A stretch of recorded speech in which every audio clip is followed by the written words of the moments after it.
Welcome to Career Tools. This week, the Career Tools Guide to Personal Branding. The questions this cast answers are: what is personal branding? How do I create a personal brand? And what should my personal brand be? We've been working really hard on Roadmap, making it better and more useful. The next phase of the app will have some big changes.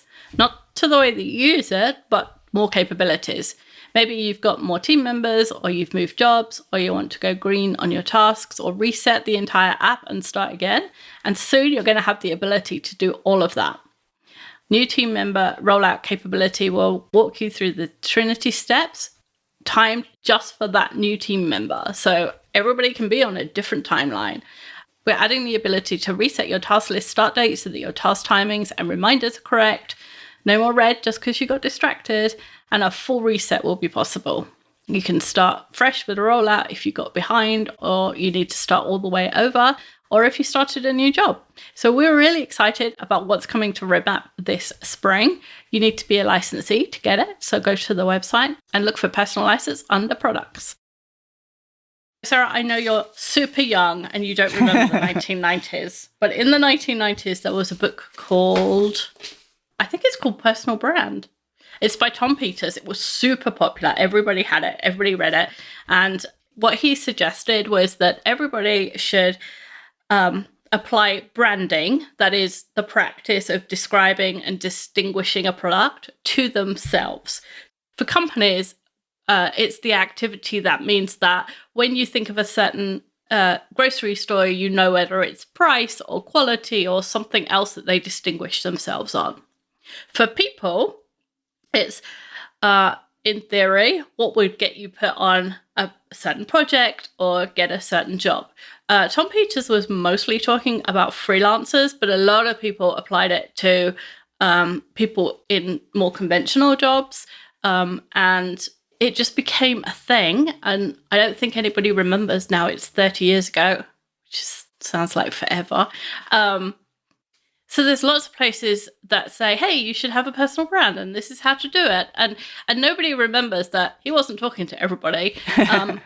No, people assume it was everybody. Yeah, and personal branding is, well, we're going to talk about it today. Yeah, we're going to talk about it. We're going to talk. So today, what our topic is going to cover, 6 main points. First, personal branding is nonsense. Second, get results. Be nice. Dress well. Be functional, and have your stuff together. So personal branding is nonsense. The thing about personal branding, in fact, branding in general, is it's a sexy marketing term for reputation. It just means your reputation, what goes before you, what people say about you. It doesn't matter what you try and carve out as your personal brand if you're not getting results and developing relationships. You can't go around, I can't go around saying, I'm a supermodel, because I'm not 6 foot and skinny. It doesn't matter how many times I say that. It's not ever going to be true. I can't develop a reputation for being a supermodel when I'm only 5'1". It's what we call catfishing. Exactly. That's a catfish. Exactly. It's totally true. And since it was introduced in the 90s, it's become a staple of career advice. And so if you've been reading career sites, you may well think, I need to work on my personal brand. And you don't. What you need to work on is getting results and developing relationships. Mm-hmm. Now, guys, there's a reason that we say personal branding is nonsense. One description of personal branding that we saw was, your brand statement is not a personal mission statement or job title, but rather your catchphrase, if you will, about your specific expertise. Now, we can all identify the problem here, right? In that a catchphrase is something that becomes really well known to the audience after someone has already proved themselves to be smart or funny. In what I dare say might be our first and potentially last utilization of the show The Simpsons, as an example on a Manager Tools cast, Homer Simpson's dough wouldn't be a catchphrase if the show wasn't popular. It would just not exist, because you can't have a catchphrase before you have a reputation, before you're popular. So there's no point in concentrating your efforts in developing a personal brand if you're not getting the results. it's a stepping stone. You have to have results and relationships. Then if you think about it, you can worry about your personal brand. But if you start with the brand, it's all fluff and no pie. Substance. Yeah, exactly. Absolutely. A good analogy for this is a Tiffany's box. Now, a Tiffany's box, it tells you something about what you can expect to find inside, right?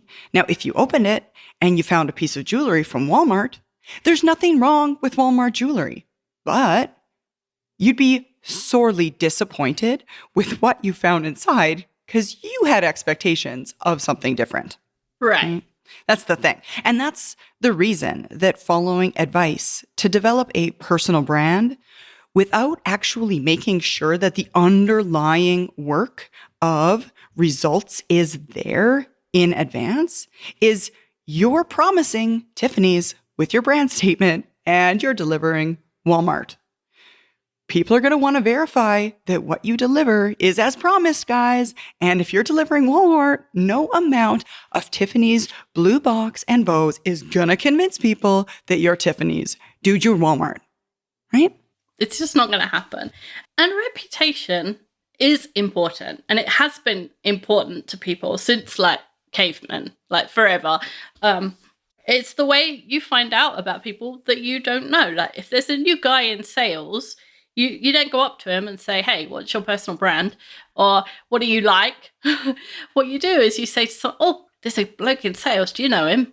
And someone will say, oh, yeah, he's the new guy. I heard he was really smart. Or I heard he came from Procter. Or, you know, something, whatever you've heard about him. And that, what you've heard is the reputation. And this is how we communicate ahead of ourselves about what we're like.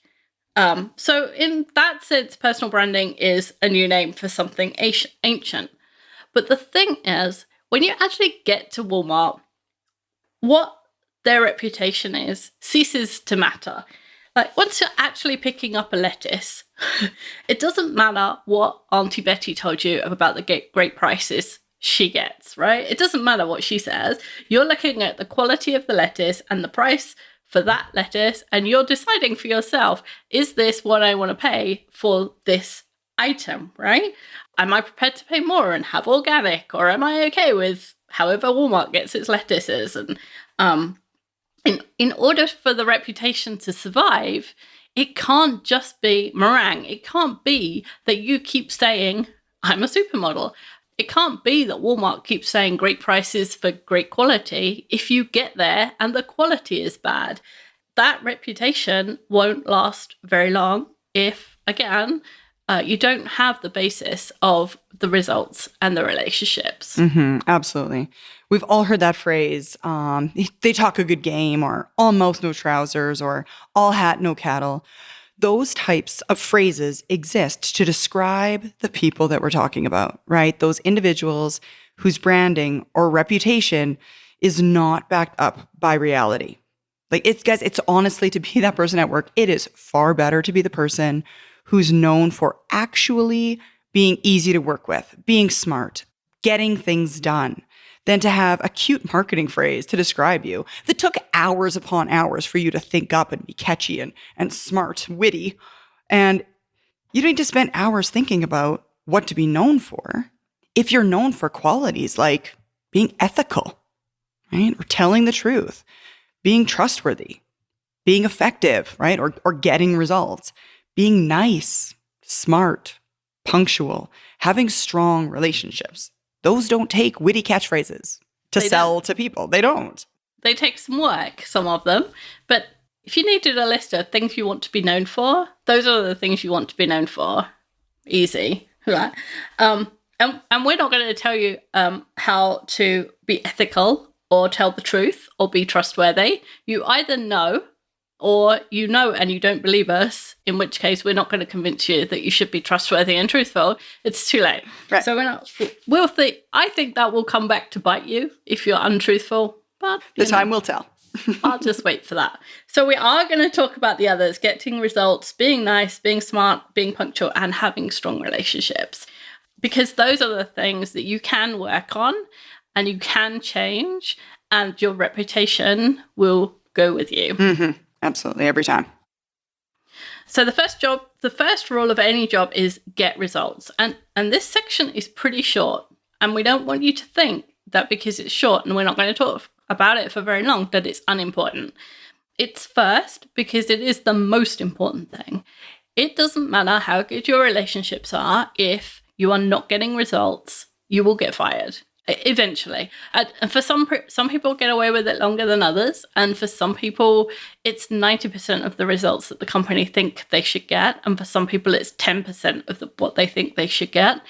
It varies, but eventually the company says, we're wasting money on this person who isn't getting results. We talk about that all of the time at our public conferences. From a managerial perspective, there are two things, results and retention. And as much as we may not want this to be the case, results is always more important. And actually, while I'm talking about public conferences, if you are in the Chicago area, we will be visiting your area coming up really quickly here, March 3rd and 4th, with our Effective Manager and Effective Communicator conferences. But yes, as Wendy said, results is paramount to those other behaviors. And what results means for you is different to what it means for other people in your team and the company and your industry. So that's why we're not going to go into details. We have lots of guidance about how to get goals from your boss, about breaking them down and achieving them. And we're not going to include all of that in here. We just want you to remember for the rest of the time that we talk, getting results comes first. Getting results is the first thing to do. You know, the phrases all hat no cattle and similar phrases exist to describe people who are all show and don't get results. And we've all been on a team where there's some guy who doesn't seem to be pulling his weight and isn't getting fired. And, you know, sometimes it's because they're related to someone. Sometimes it's because the manager hasn't got the guts to fire them. Sometimes, you know, if you're in government or, you know, places where it's more difficult, it's not impossible, but it's more difficult to fire people. You know, maybe that's why that person has been able to stick around. But we all have felt, those of us who are productive and want to get on, which if you're listening to Crittles, I'm assuming you are, we've all been frustrated about the person who is useless, but very nice often, and bafflingly manages to keep their job year after year. And we don't want you to be that person. So get results. Yeah, no amount of nice will make you get over the lack of results, right? And guys, there's nothing difficult in the other recommendations that we're going to make. You can do all of them and get results, okay? You don't get to say, oh, geez, I didn't get my work done today because I was too busy speaking kindly to my coworkers. I should say that, right? You should try it. It takes me a really long time to think about how to say something nicely. Right? You should say that one time. I would laugh you out of the building. For sure I would. Being kind, guys, takes no more time than being nasty does. However, as Wendy just alluded to, having your stuff together might take a little bit more preparation than you're used to, right? But the being nice in the face of many reasons not to be, I'm going to say, will save you a lot of time in the long run, right? And you can use that additional time that's being saved by your better relationships by dressing well and being 5 minutes early for all of the meetings you've ever attended. It's amazing how much work you don't have to do if you have good relationships. Someone's like, no, don't worry about it, I'll just do it for you. Oh, okay, thank you. Yeah. Right, exactly. Okay, so be nice. So the second part of career success is relationships, and being nice goes a long way to having the kind of relationships that we want you to have. And being nice doesn't mean being sycophantic or agreeing with everything that somebody says or, you know, just being cloying. You don't have to be any of those things. If you are a high D or a high C and you tend to talk in very short sentences and be kind of abrupt, all you have to do is be less abrupt. It's not even like you have to add words or say them slower. You don't have to recreate yourself. All you need to do is say the person's name at the beginning and end, and say the same thing, and that's being nice. And I should tell everybody who is listening, who's new, when I say high D and high C, these are the letters of DISC. It's a behavioral instrument that talks about the way you behave, the way you prefer to behave. And there's a bucket load of podcasts about them on the website. Just go and search DISC and there'll be loads for you to read on. It's the one thing that changed my life, I would say, my work life. So it's worth going and doing that research. Absolutely, for sure. Guys, being nice comes down to just the 3 basic rules. Help people when you can, speak kindly, and be supportive even when you can't help. Now, practically speaking, help where you can means that if a colleague asks for your assistance, whether or not it's convenient to you at this moment, you try and help. And guys, there's a reason we add the whether it's convenient to you or not part in there. And the reason for it is it's never convenient for you to help, right? How often is it convenient for you to help? It's not like you've got a calendar block set aside for an hour each day on your schedule, helping other people's time, right? Yeah, right. Help others time. Help others time. It's not a recurring event. Never seen that on a calendar. No. And another thing that I have never seen on my calendar is that part of the day where you run out of work to do.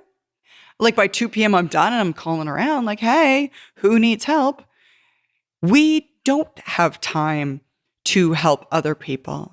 And that's the point, right? Now, guys, we should say here, we're not saying you need to interrupt, like your head down, you're in the weeds, hardcore thinking, and you stop everything that you do to help somebody else. That's not what we're saying.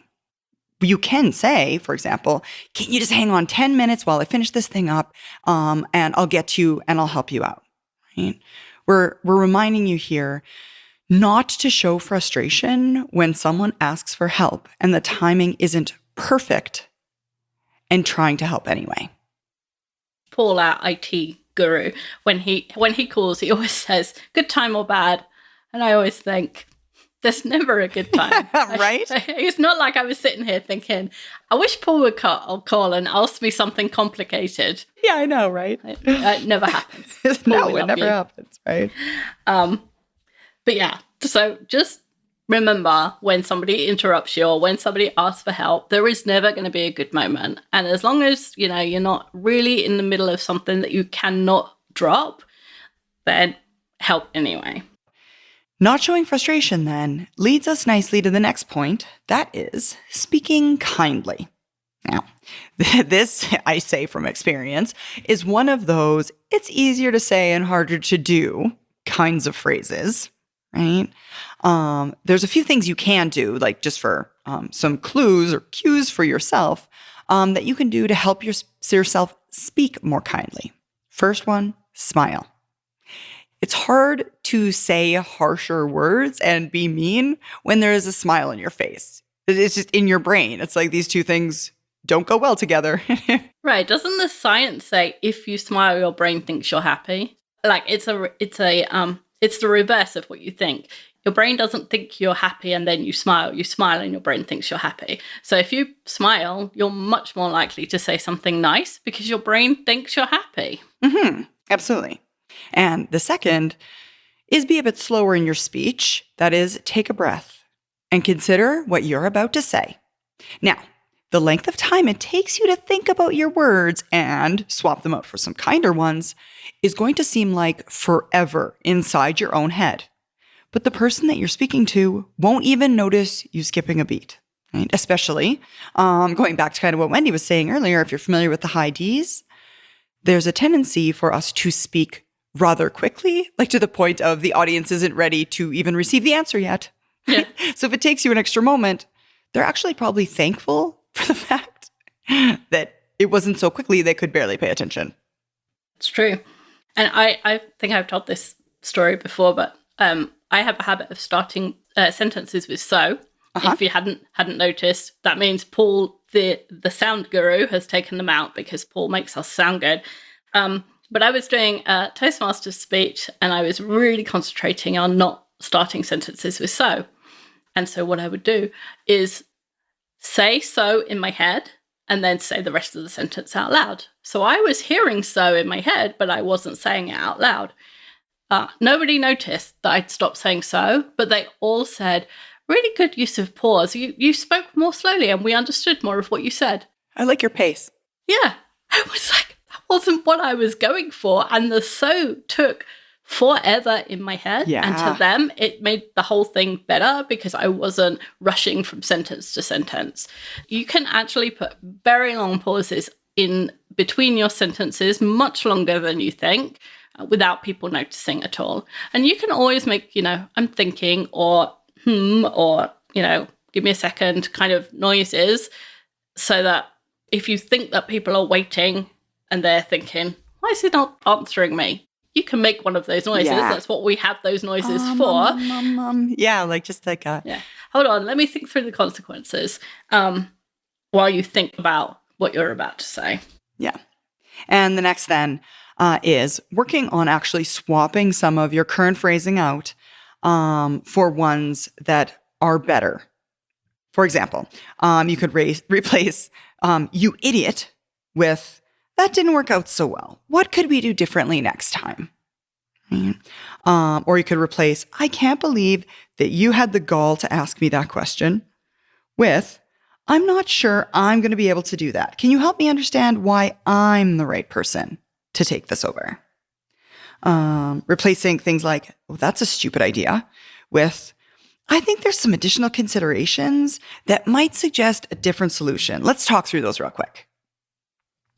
Things like replacing, oh, stop babbling on with, I'm sorry, I only have a couple more minutes. Could you give me the bottom line or let me know what this is about? And replacing the word thanks with thank you. I appreciate your help. It's amazing how easily you can do this. It's kind of like living in a foreign country, which it's a new language. Sarah, you work in a foreign country a lot because you work in the US. And there are words that if you say them, people don't understand what you're saying. I did it today. Oh, really? Where? With Cassie, we were talking and I said something about holiday. And she's like, oh, you mean like my vacation? I'm like, yes, your vacation. I apologize. And she actually said to me, she thought, oh, I thought that was a European thing. And I'm like, no, that's an everybody but the United States thing, I think. Yeah, it's a Commonwealth thing. Yeah. So being able to replace the word that you commonly use with another one is actually much easier than you think. And you do this all the time of using phrases that are not necessarily what you're thinking. You tend not to say to your boss, you're an idiot. At least if you want to stay employed, you don't say that. Sometimes there's a sarcastic comment when, he trips over the bucket, but mostly we don't say to our bosses, you're an idiot. And yeah, we want to say it to our peers or to people on other teams or our customers. I have been called an idiot by somebody. Ouch, that's harsh. Yeah, I know. And we all have... Well, that's how it felt too. Yeah, exactly. We all have go-to words that we tend to use in certain situations. I quite often call people numpties, which is okay because I've taught the Manager Tools team what numpty means, but it's another word for an idiot. And since I'm usually saying it as a joke, I can get away with it. But if it wasn't being taken as a joke, all I need to do is think of another word that was more kind. Like, oh, that didn't go very well, did it?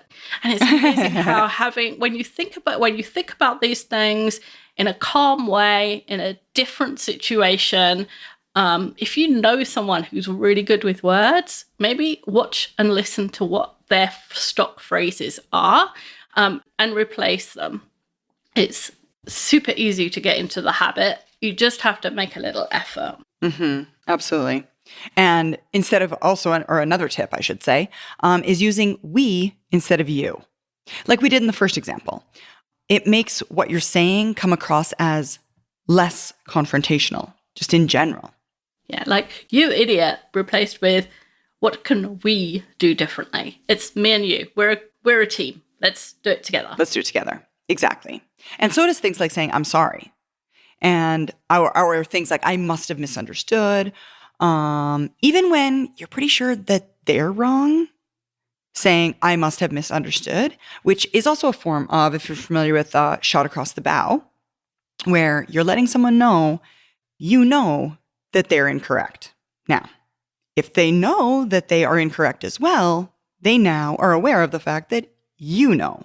However, if they're not aware of the fact that they're incorrect, they're just going to brush over it. It doesn't seem out of place at all because they don't realize the mistake they've just made. Right. Saying I'm sorry or I must have misunderstood. Lots of people don't want to do that because they think it's weakness and they think they're admitting something that they're not. If it goes to a better relationship, or if it calms the situation down, or if it improves the conversation you're having, why would you not say those things? And, if you say I must have misunderstood and you know for 100% certain that you didn't misunderstand, then okay, that is a very rare situation. I feel like 50 to 75% of the time, I may have misunderstood what was said. I may have misremembered. I may have written it down. I may have misinterpreted what I wrote down. Yeah. I may have not heard the between the lines that was going on. You have to admit sometimes that you do misunderstand things. Exactly. And so it's not like you're lying. It's not like you're not sorry that the conversation is going downhill, or it's possible that, if you say, I must have misunderstood, that you're lying, because it's entirely possible that you misunderstood. So say those things and watch the conversation de-escalate. And when you've done that a couple of times, you'll be like, well, I'm going to say that every time, because Because why not? Yeah, we don't That's why. want to go through our work week fighting with people. Nobody wants to do that. Okay, so some people do. Yeah, some people do, but we choose not to work with them. Yeah, exactly. A peaceful workplace, if all it takes is saying some different words, is so worth it. So worth it. Absolutely. All right. And finally, in the Be Nice section, we have be supportive even when you actually can't help. And we've covered this in the previous cast. I want to say it came out a couple of weeks ago. How to build relationships when you're too far away for lunch. But briefly, you can say complimentary phrases like, I was impressed by, or I thought you handled that well. I loved your idea. Or express sympathy or sympathetic phrases by saying, ooh, that was a tough call. Or I'm so sorry you lost the deal. I'm sorry you're sick or feeling unwell, things like that. Okay, next up we have dress well. And dress well has a pretty low bar, to be honest. Dress in clothes that fit without holes or stains. Get your hair cut, shower daily. That's easy. Yeah. And the clothes we wear to work have become more and more relaxed over the last 100 years. And we know that people in Silicon Valley wear shorts and T-shirts and hoodies and skateboards. And, I'd rather see people in business suits, but that's just me. And it's reality. But that doesn't mean that you can't follow the suggestions above, like shorts that fit without holes or stains, a T-shirt that fits, a hoodie that fits. Yeah. That's none of that precludes you from wearing something comfortable. Just because it fits doesn't mean it's uncomfortable. It doesn't say that you have to have something that's really starchy. You can have something soft. You can wear silk, which is lovely and helps you breathe. You could buy natural fiber cotton, is always very soft. So, we're not saying you have to be uncomfortable. We're saying, your clothes have to be just the kind of minimum standards. Yeah, just a minimum standard. And how you dress or what you appear, what your appearance suggests matters. If you've heard of ugly vegetables. This is my favorite. I know. I love ugly vegetables. There's so many services now where you can purchase misfit vegetables and they'll be delivered to your house, right? Like vegetables that there's nothing wrong with them. They're perfectly fine. They're not moldy or diseased. There's actually nothing wrong with them. Some are just small, or they're too big, they have a blemish, they're slightly, off color, or they have some other appearance impacting, but non-flavor impacting problem. Now, the grocery stores don't stock these, right? Because in the stores, they only purchase grade A, right? Like top quality veggies. Stores only buy top quality veggies for displaying on their shelves beautifully for consumers to buy, because confronted with an ugly vegetable in a grocery store, consumers assume there must be seriously wrong. If you have a garden, you'll know just how many carrots grow, and they have 2 legs. And you're like, oh my goodness, there's something seriously wrong. And because consumers assume something might be seriously wrong, they move on and they grab a different carrot or a different cucumber or what have you. And why are we talking about vegetables? I have to tell you this first. So my brother works in import-export, and for a while he did vegetables and fruits. He has a thing on his desk, which is a banana curve measure, because bananas, to be grade 1, they have to be a specific amount of curve. That's always awful. Makes me die like laughing. Hilarious, but awful at the same time. Yeah, exactly. So confronted with someone at work whose clothes don't fit or which are torn or stained, we draw conclusions in the same way we draw conclusions about vegetables. Is it right? No. Is it fair? No. But is it fair to the poor carrot who has a bump where it grew around a stone and now it can't go to HEB? Like, it, you know? Poor carrot. Yeah. It could taste as good as every other carrot, but we look at it and we draw conclusions, and those conclusions, unless it's in a box that says ugly vegetables, we draw conclusions about the quality of that carrot. And the same thing goes for people. It's a silly illustration. It is, for those of you who are thinking, God, that's ridiculous. You're right, it is silly. But it shows what's important. We all draw conclusions about the way things look, whether we intend to or not. And if you want a reputation for being at least competent, you have to reach a minimum standard for dress. Absolutely. All right. And then be punctual. Being punctual is a really easy way to distinguish yourself from other people, because so many folks are not punctual, right?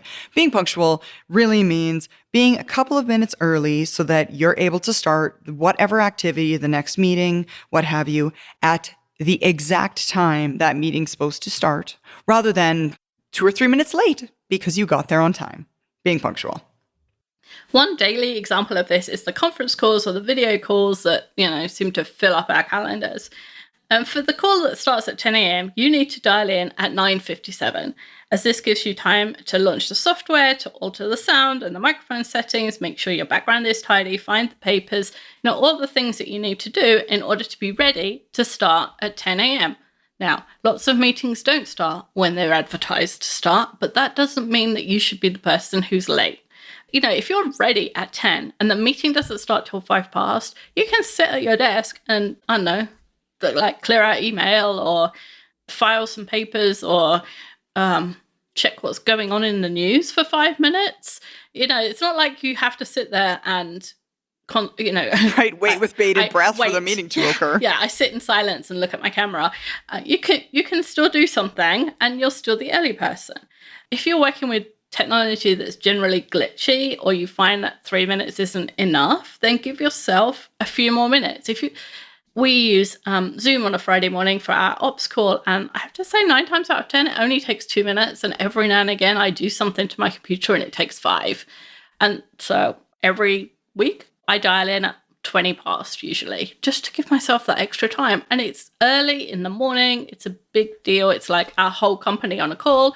So I want to be ready, and I want to be not worrying about my technology by the time that Mark and Mike arrive on the call. Yeah. Well, and going back to the building relationships piece, Wendy, you and I recorded a podcast relatively recently where we talked about how much of our relationships with our coworkers are built in the in-between spaces. Right? Yes. In that the couple of people that are always on the ops call early and are chattering in the morning, right? While we're all getting set for the day.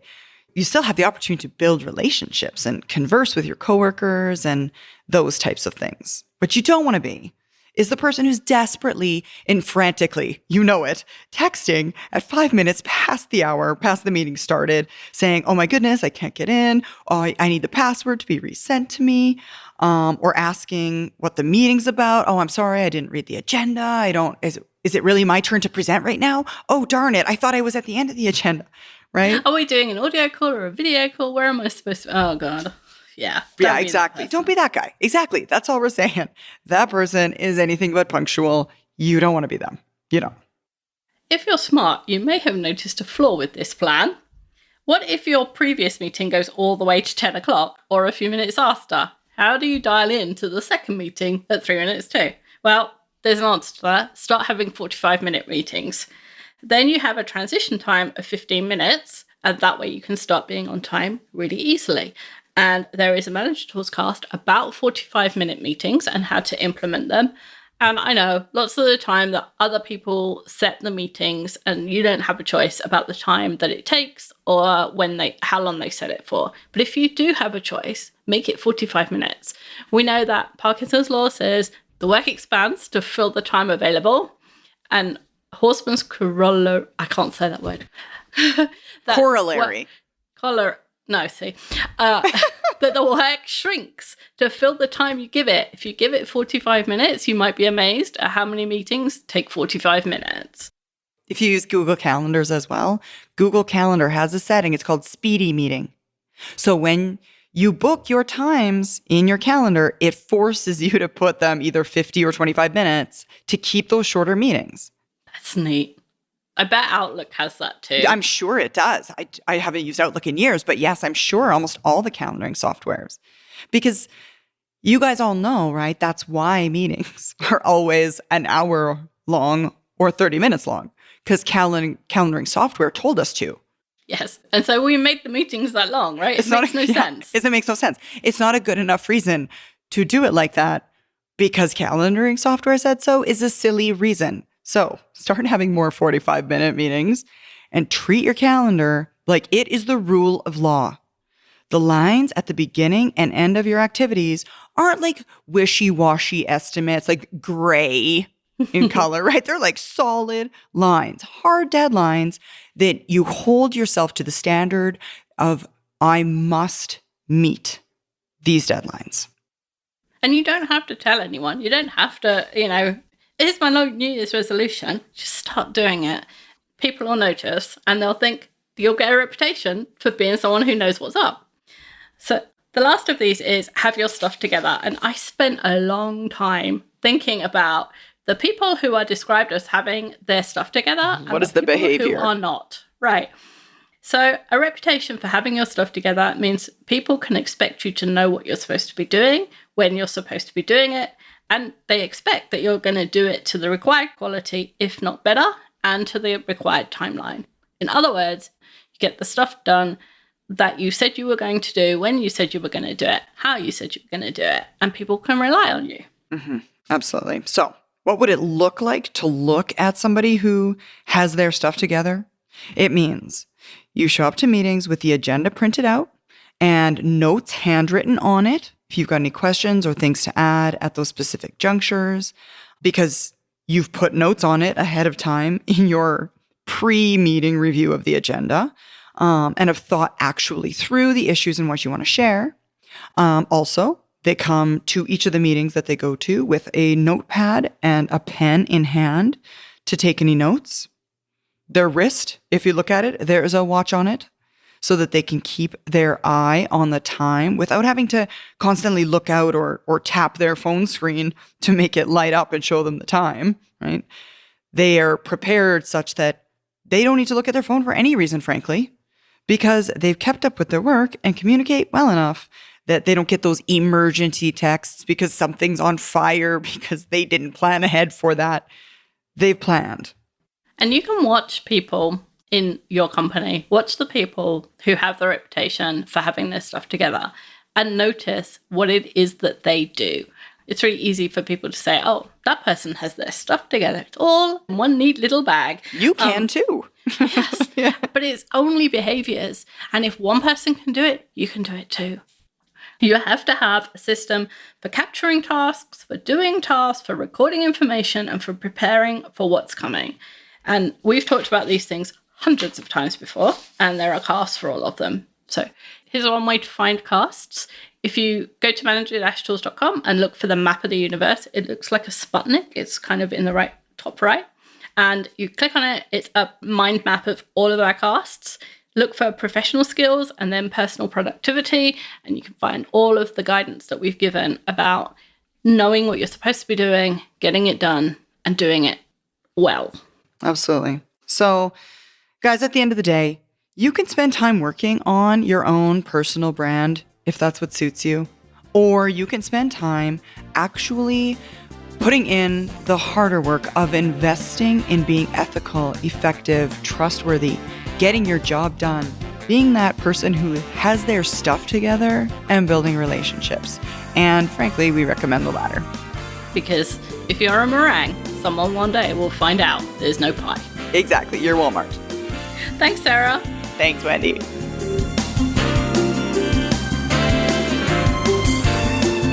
That's it for this topic. We'll be back next week with something new.